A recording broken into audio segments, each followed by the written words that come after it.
సాక్షి ఛానల్లో ఓ డిబేట్లో అమరావతి మహిళలను కించపరిచేలా తీవ్ర వ్యాఖ్యలు చేయడం ఏపీలో రాజకీయ దుమారం రేపుతోంది.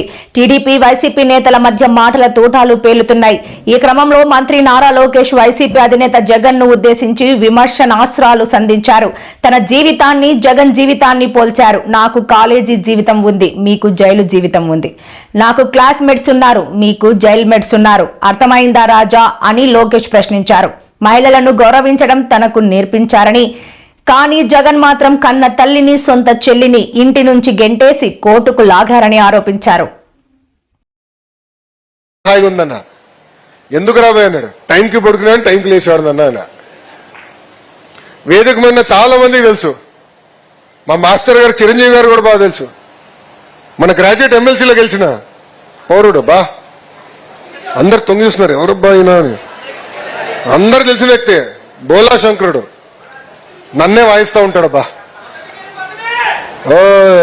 అంత స్పీడ్ వద్దురా బాయ్. పాప మా శ్రీకాంత్ అన్న ఏం చేస్తాడు, రామ్ గోపాల్ రెడ్డి ఏం చేస్తాడు, అందరికి తెలుసు. వేదిక ఉన్న వాళ్ళందరికీ పొద్దున్న 2ంటికి 3ంటికి కూడా మెసేజ్లు పెట్టిన రోజున్నాయి. అధికారంలోకి వచ్చిన పడుకోట్ల నిరంతరం కష్టపడాలి, ప్రజలకు అందుబాటులో ఉండాలి. అధికారంలోకి వచ్చిన అజం అని కాదు, ప్రజల మనోభావాల ప్రకారం మనం నడవాలి. కొన్ని సంస్కరణలు తీసుకొచ్చినప్పుడు ఇబ్బంది ఉంటుంది, కన్విన్స్ చేయాలి, అహర్నిశలు పనిచేస్తుంది. బాబు గారి గురించి ఇంక నేను చెప్పాల్సిన అవసరం లే, ఆయన తగ్గేదే లేదంటున్నాడు రాబాయ్. ఆయన స్పీడే వేరు. మొన్న కుప్పంలో గోపురవేశం చేసుకున్నాం, మీ అందరు చూస్తుంటారు కదా. అక్కడ ఆయన చెప్తున్నాడు ఏమన్నా, ఆయన చెప్తున్నారు గోప్రవేశం చేసిన పంతులు గారు చెప్తున్నారు, బాబు గారు తగ్గరు, 100 స్పీడ్, 100 సంవత్సరాలు పై బతుకుంటారంటే అమ్మా అందరూ మంచిదే రాబాయ్ అని నేను పక్క నుంచి అడుగుతున్నా. ఆగండి, ఇప్పుడు చెప్పడం పడతారండి, ఆగండి. పక్క నుంచి అడుగుతున్నా, స్పీడ్ ఏం తగ్గుతాడు రాబాయ్ నానే, తగ్గేదే లే, ఈయన తగ్గడు రాబాయ్ నీకు అన్నాడు. జగన్మోహన్ రెడ్డి గారు 5 సంవత్సరాల్లో తిరిగింది, బాబు గారు 11 నెలలు తిరిగి వదిలి పడేశారు. గిర్రం తిరుగుతున్నారు, ఎండనా వాననా కార్యకర్తలను కలుస్తున్నారు, అహర్నిశలు కష్టపడుతున్నారు.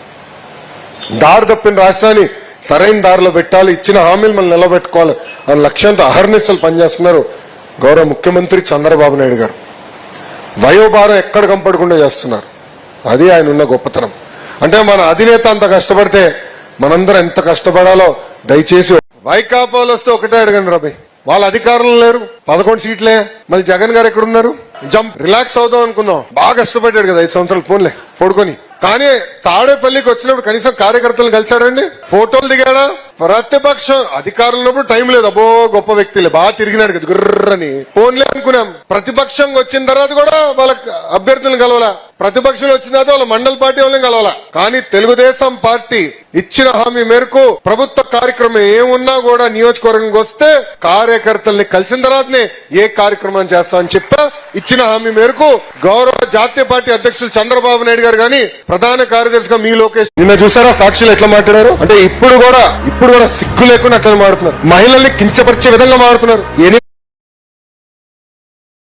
అన్ని విషయాలు మనం మహానాడులో చెప్పా.